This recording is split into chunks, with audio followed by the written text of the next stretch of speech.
Bienvenidos and welcome to Mija on the Mic, where me, Mija, interviews daughters of immigrants who are making moves in their industries around the world. Today, I'm so excited to invite radio host and music director, Yesi Ortiz. Thank you so much for joining me, Yesi. Is it Yesi or Jesse?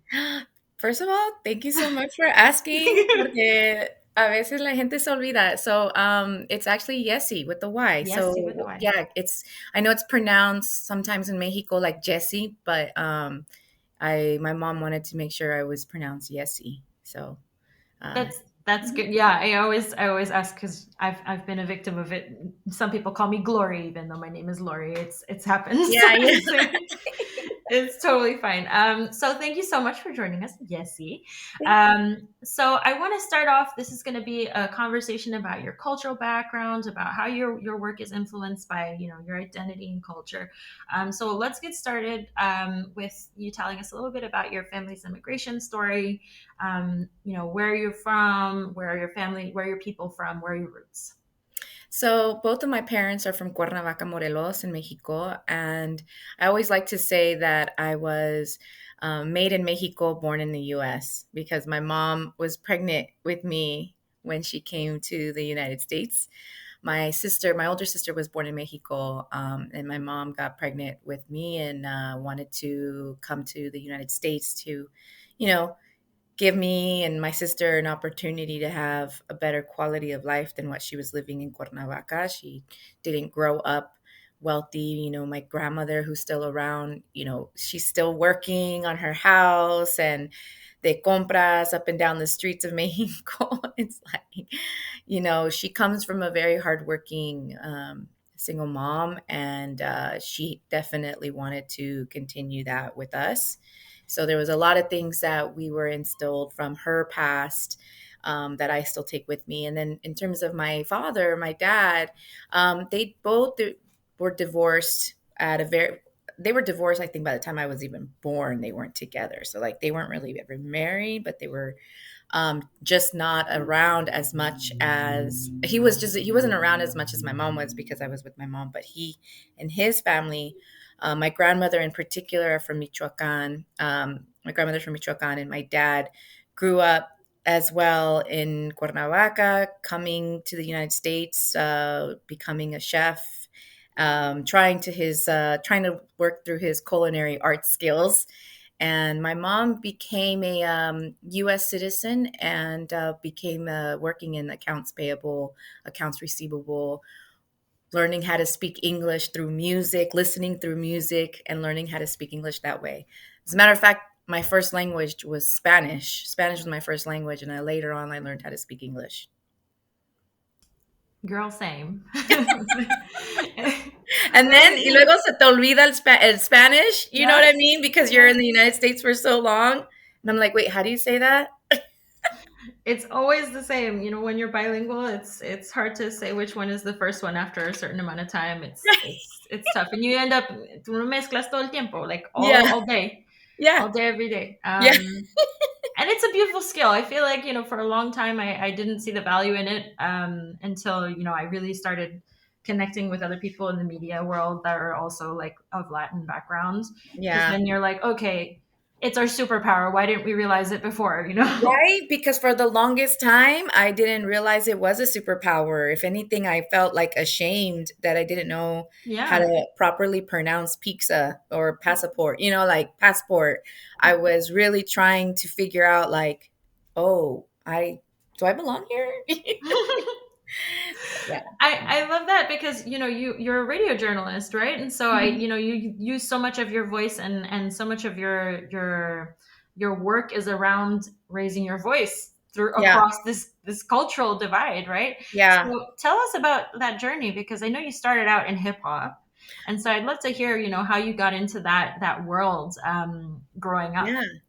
Yeah, definitely being able to be in radio at the time and an era where radio was actually like listened to all the time. Before the pandemic hit, radio was actually like something that people still gravitated to, and they still do, but not as much as they did back then. And the way I started was I knew music made people happy because through my mom. My mom again learned to speak English through listening to music like the Bee Gees and Madonna. And, of course, she listened to rock en español, Alejandra Guzman, and she loved like all that. But she was in the United States and she loved rock. She loved Motley Crue and she loved, my mom was low key a rockera, it's funny because there's so many people in my community in LA. They're like, "Oh, my mom is a chola." And I go, "No, no, my mom was a rockera." You know what I mean? So she loved Enanitos Verdes, but she also loved the Bee Gees, like I said, and Madonna and Michael Jackson and pop music, and it made her happy. And a lot of times I saw my mom really miserable, and she wasn't, she had a really rough upbringing, and I think she portrayed a lot of that, to her daughters. Like most immigrant parents, that's where I think the root of mental health comes in, and it's not often talked about. But when I saw how happy it made her, I was like, man, I think that's what sparked my curiosity in music first. And I knew I wanted to do something in music. And when I realized growing up, I was very, very shy because of my duolingo, like the fact that I couldn't really speak English very well and I couldn't speak Spanish very well anymore. I was like in between. And it made me feel really uncomfortable and very self conscious of myself.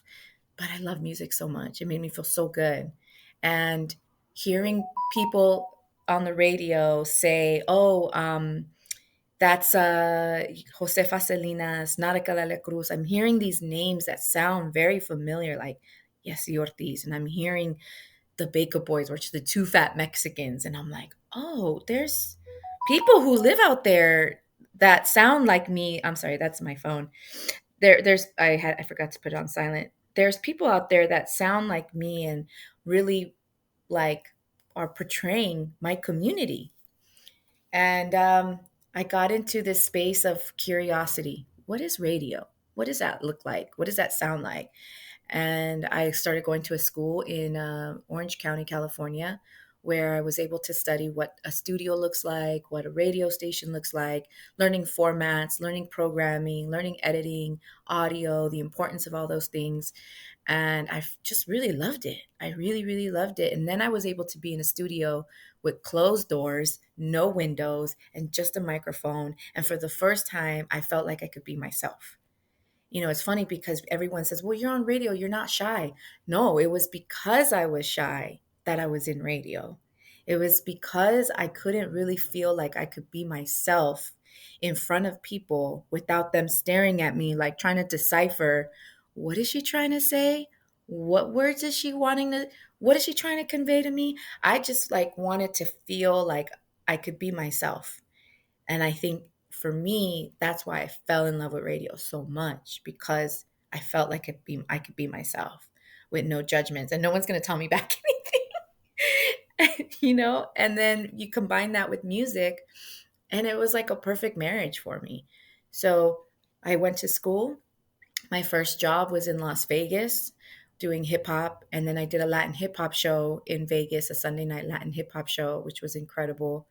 And I was able to bring community together in Vegas, and I'm very proud of that because they didn't have it in Las Vegas, and that scene was so unnoticed. And I was proud to be able to bring unity together in front of a radio station, like a tailgate party every Sunday night when my Latin hip hop show would be on.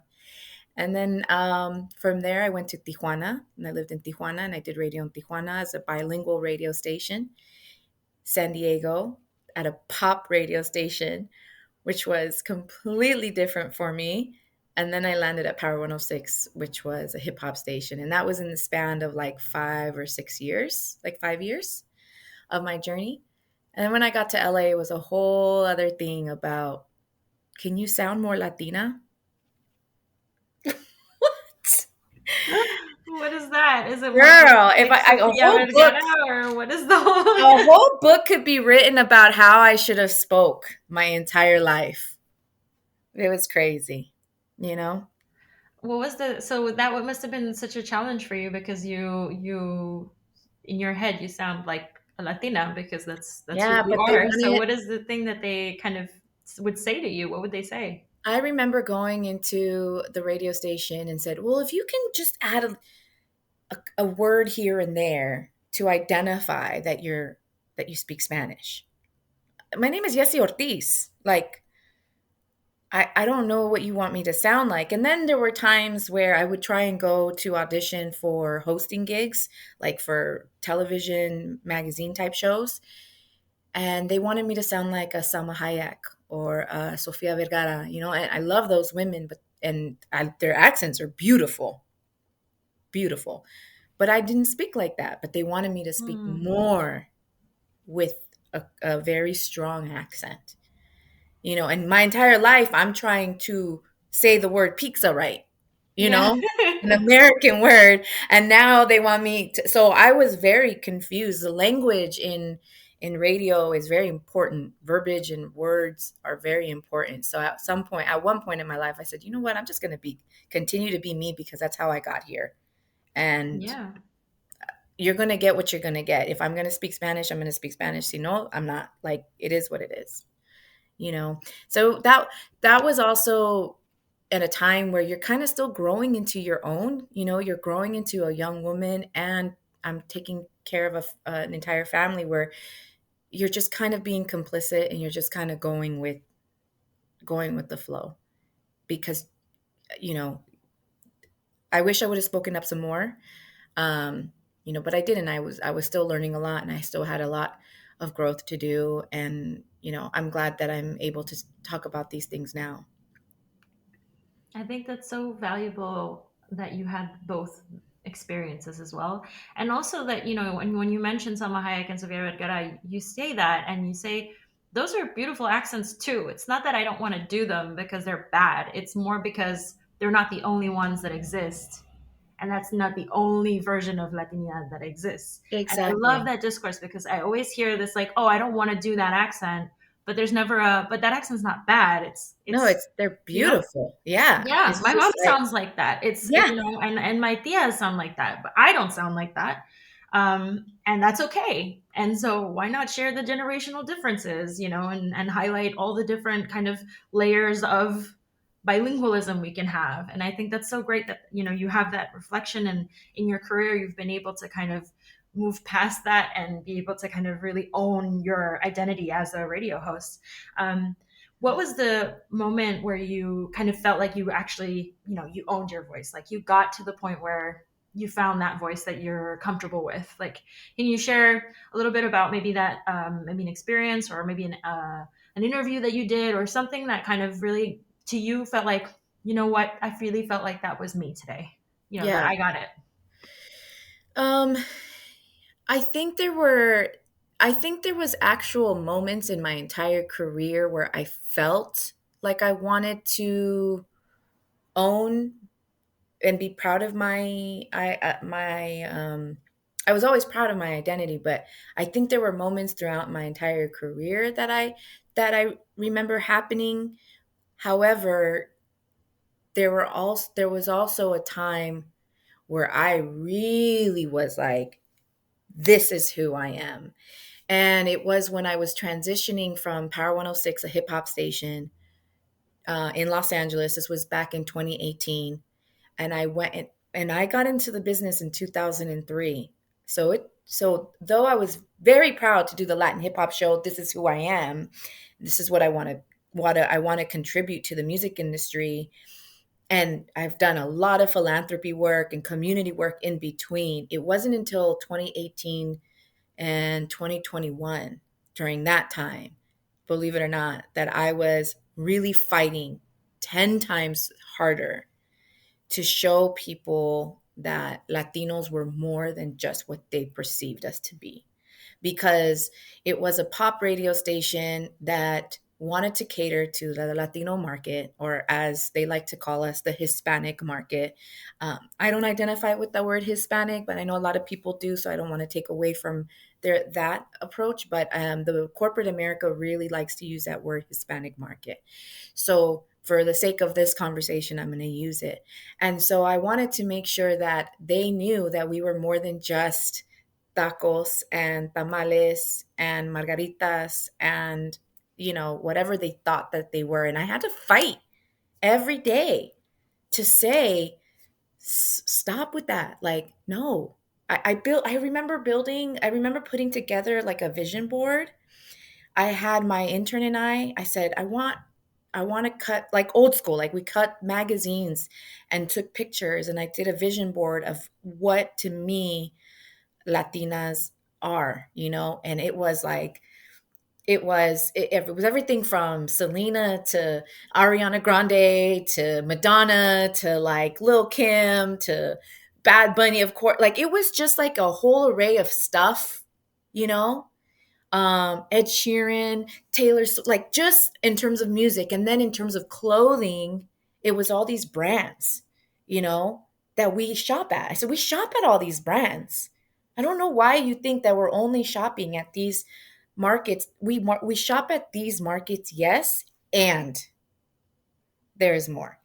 And I remember putting these like vision boards together, and I'm like, enough is enough. I have to show you who we are. Like I can't, I'm telling you and I'm telling you, and it's not sitting in it. And it was it was so frustrating to me. And I remember when I found out that Bad Bunny and Drake were coming out with a song together. Do you remember that song, Bad Bunny and Drake, right? It was the biggest thing ever. And I remember I found out like before it came out, I said, rumor has it, I had industry information that Drake and Bad Bunny are coming out with a song. And they were like, well, we don't play Bad Bunny. I said, no, you're not listening. Drake and Bad Bunny are coming out with a song, but Bad Bunny speaks Spanish. Bad Bunny is is pop music with Spanish lyrics. Yeah. It I don't like I don't understand. Like And it was I like hard for you to argue that. Now he's like one of the biggest artists in the world, which is right? wild. Yeah. And nobody cares if he doesn't speak English at this point. Nobody cares. Yeah. Nobody cares. But those were the battles that I felt like those were the moments that I really was like, I had to I couldn't let my I felt like at that time I couldn't let my people down, I was like, no, I'm gonna go in there with so upset. I think those for sure were the years that really made me put my foot down. That's incredible. And I love that you stood by it, and you were there. You were there when they weren't paying attention to Yeah. Bad Bunny. Yeah. No, I was so mad. I was like, I was so mad. But That's yeah, amazing. so that I mean it was more to it too. There was a lot Of of course. microaggressions that were happening, and there was a lot of cultural appropriation that I had to call out. And I had Hmm. to call out certain marketing plans that they wanted to do in our market that was in bad taste. And so it was really frustrating. It took a toll on my mental health as well. It But took a toll on my mental health. you took it in stride, though, it seems like. Because then afterwards, it inspired you to do quite a lot of charity work and organizing, no? Can you I tell was us about that? Like the Lima Coalition and the work that you've done around mental health as well. You have that podcast. Whichever one kind of most resonates with that frustration that you were feeling at that time, what pushed you to do this? well, the Lima Coalition was a conversation that I had been having with friends for years. I would say for the last like several years of my career prior to me going to that pop station, but we never really took action on it because we didn't know how we wanted to format it, what we wanted to format. We knew the conversations, like we all know there's a conversation happening. Okay, but what kind of actions do you take now from those conversations, right? So we had all these conversations for years, and finally we decided, well, let's just get a group of other Latinos and have conversations again and see what comes, like a brainstorm. And we created the Lima Coalition, Latinos in Media and Arts, and it was to really form a pipeline for young students in high school, and be able to be a pipeline for them to get into the industry, while also amplifying the work that the Latinos in the positions that are in the industry, we can amplify their work and find ways that we can support them for them to get into positions of power. So we wanted to be that bridge, right? And we started doing career days in school. We started doing career days in school at different high schools and bringing in Latinos from Hollywood, from all different types of the industry, from music, from art, fashion, social media, digital marketing, all Latinos doing some wonderful things, even law, because he was an entertainment lawyer. And so we really wanted to highlight the work and really understand that what representation matters also matters behind the screen. So what's in front of you, but also behind what's behind. And then we partnered up with the International Latino Film Festival, and we became a partner, a community partner with them, where we were able to take some of the students that we had been mentoring and put them on the red carpet, right? And have them interview those the celebrities or the artists, the actors that come in, and whether it was a smaller film or a bigger film, like we wanted to put them in the red carpet and give them that experience while also supporting a big organization like La Leaf. So it was exactly what we envisioned, and we hope to continue that in our work and figuring out ways to continue to brand that way. And the mental health podcast came in when my husband is a psychologist, and he would see me struggle so much about these people in corporate America. It would get me so mad. It's like, it's really affecting your mental health. I'm like, I know. And I started learning more and more about mental health and the advocacy and the importance and the stigma around it in our community and Black and Brown communities in particular. And the after Philandro Castile died, here there was in the U.S. he was somebody who died at the hands of police.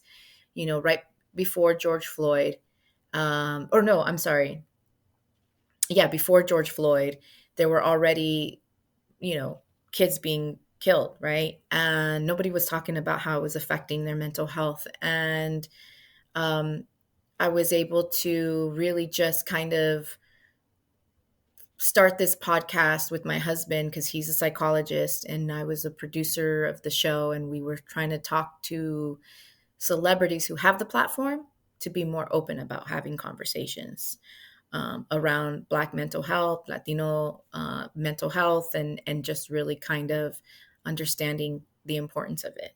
And so we launched the Mental Health is Real, and we wanted to make sure that REAL was an acronym for reflecting empathy and love, because that's what we need more of, compassion and love.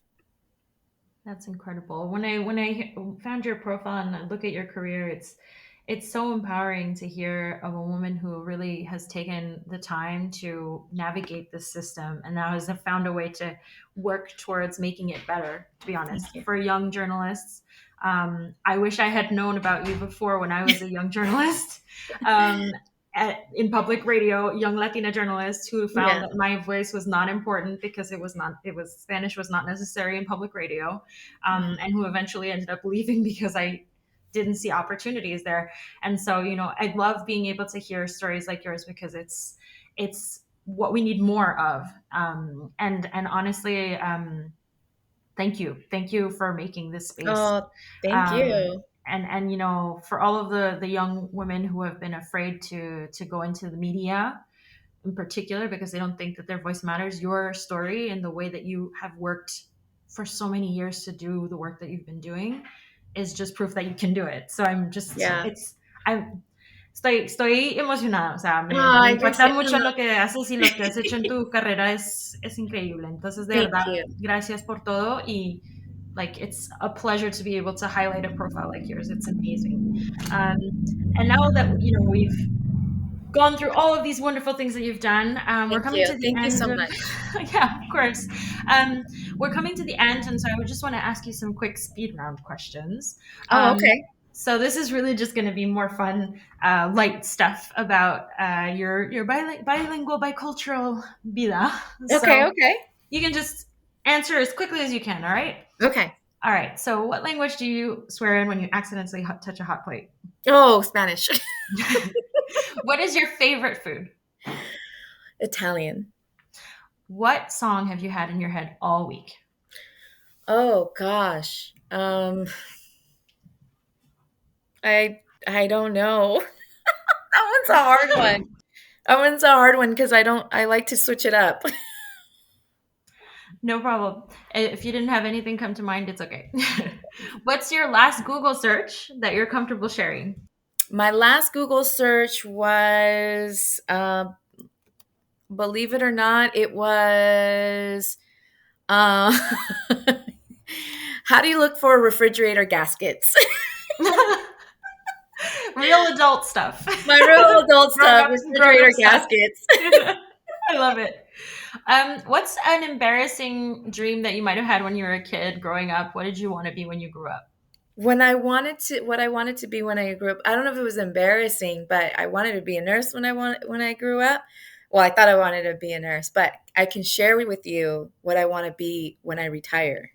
Okay, what is it? So my dream to be retired, and my dream is when I retire, I want to be a crosswalk lady. I It love is that. I I want to be a crosswalk lady so bad when I retire. I just want to make my successful journey in life, and I want to be able to hold the stop sign with my vest and make sure the kids get from one side of the street to the other side of the street. Me I want to be encanta. a It's a crosswalk beautiful lady. I image. love it. I'm so excited. Great. I love it. Oh my goodness. Thank you so much Yeah. for your time. Tell us where we can follow you. How can we support your charity work in any way? Tell us. So yes, at Yesi Ortiz on Instagram, and also if for anybody who ever finds themselves in the West Coast, I am a founder and owner of the Chicano Music Festival. So we'll have the next Chicano Music Festival May 2024 in San Diego. You are invited and all your folks. But ChicanoMusicFest.com as well. Amazing. One last thing. What's your advice for young journalists, young radio Latinas, who are afraid to kind of jump into this media world? Oh, don't be afraid. I know it's scary, but partner with people. Surround yourself with the people who believe in you. And if you can find a mentor or someone who you can talk to, that you feel comfortable with and you trust to help guide you through your life, like if that's what you need, do that. But don't get scared. I know it's scary. I know it's hard sometimes, but if that's what you want to do, if that is your passion and that makes you happy, then go for it. Échale ganas, do it. Don't let anybody else tell you anything else. Thank you so much. This has been amazing. All right. So I think we are finished. You can Okay, that stop. was so great. Thank you so much for reaching out and having me on.